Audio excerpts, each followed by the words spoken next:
and welcome to KnightHunter Books. This is not a Harry Potter special. We've just been to a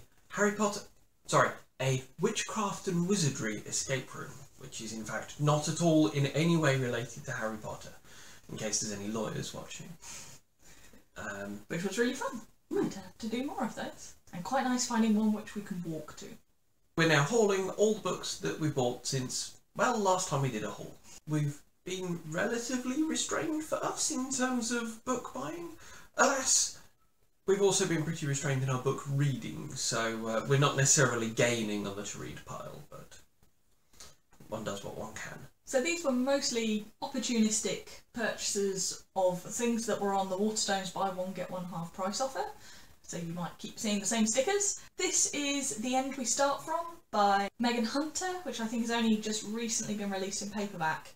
I bought it because I think I heard Jen Campbell saying some really positive things about it, so I put it on my Christmas list for the hardback, but I didn't get it.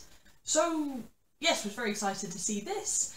It's definitely got a kind of post-apocalyptic or just, you know, climate change vibe to it. I think waters are rising, there's refugees, but it follows quite an interesting point of view of a mother who, I think very early on, gives birth to her first child, so it's also kind of following them grow up a little bit. The thing that made this seem like my kind of book is it's slightly more on the literary side, but I think it's also meant to be a little bit hopeful, so we will see. And it's really short. I like my short books. My first one to talk about is Paper Girls Volume 4 by Brian K. Vaughan, Cliff Chiang, Matt Wilson and Jared K. Fletcher.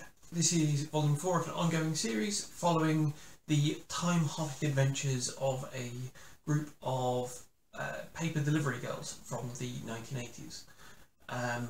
And this time they're jumping into their far future and our slightly depressingly distant past. The book actually refers to the distant past of the year 2000, which makes me feel about 3 million years old. The next one I picked up is This Is Going to Hurt by Adam Kay, which is basically just the diaries of a junior doctor in the UK. Quite a lot of attention has been drawn this year in kind of UK politics for junior doctors, over a fight over their pay and the amount of time they get off and things like that. So I thought this would be quite interesting just to actually understand a bit more about what junior doctors do, and this is meant to be a very good one. I think Kitty G over on her channel recommended it, and I am theoretically reading more non-fiction, so gives me another one to choose from. My next one is An Unkindness of Magicians by Kat Howard, which is an import and not on the buy one get one half price, which features an unseen world of powerful and wealthy magicians in New York who upend their world periodically through a series of magical duels. A new player has come to town, easily dismissed because she has no connections. However, she's a formidable duelist with a thirst for revenge. So that sounds all sorts of fun. In some ways sounds a little similar to a book I read recently, A City Dreaming by Dan Polanski, but hopefully a little more from the point of view of an outsider looking to upend things, rather than a sort of joker embedded within the system who's reinforcing it. The next one I picked up was a book I've been meaning to read for a very long time, since it was in the top of the charts for quite a while. This is The Hate You Give by Angie Thomas, which follows a girl who is a little bit between two worlds, her poor black neighbourhood and the kind of posh white school that she goes to. And when she sees her best friend shot by a police officer, then she becomes an activist or feels the need to speak up. So this is very much engaging with the Black Lives Matter movement and has got ridiculous amount of acclaim, recommendations, everything else. So really need to pick this up, which will be easier now I own it.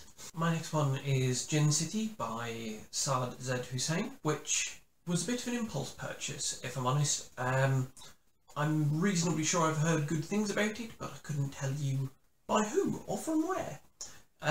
It follows a a young kid in Bangladesh who thinks his parents are boring, as you do, who discovers that his father is an emissary to the forces of the Djinn, who also live in the city.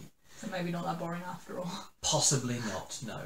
Looks kind of fun, bit different, and enough to make me pick it up. I managed to find the only 2 new books in Waterstones that were both genre and import, which I think is quite impressive. And also not on any offers, so yay, should really buy shares. The last book that I bought was The Boy on the Bridge by M R Carey, which is a kind of follow-on or set in the same world as The Girl with All the Gifts, which I picked up because I've really enjoyed Girl with All the Gifts last year, and this was kind of one of the authors that I definitely wanted to read this year. And we've seen Mike Carey speak, and he was quite engaging. Yeah.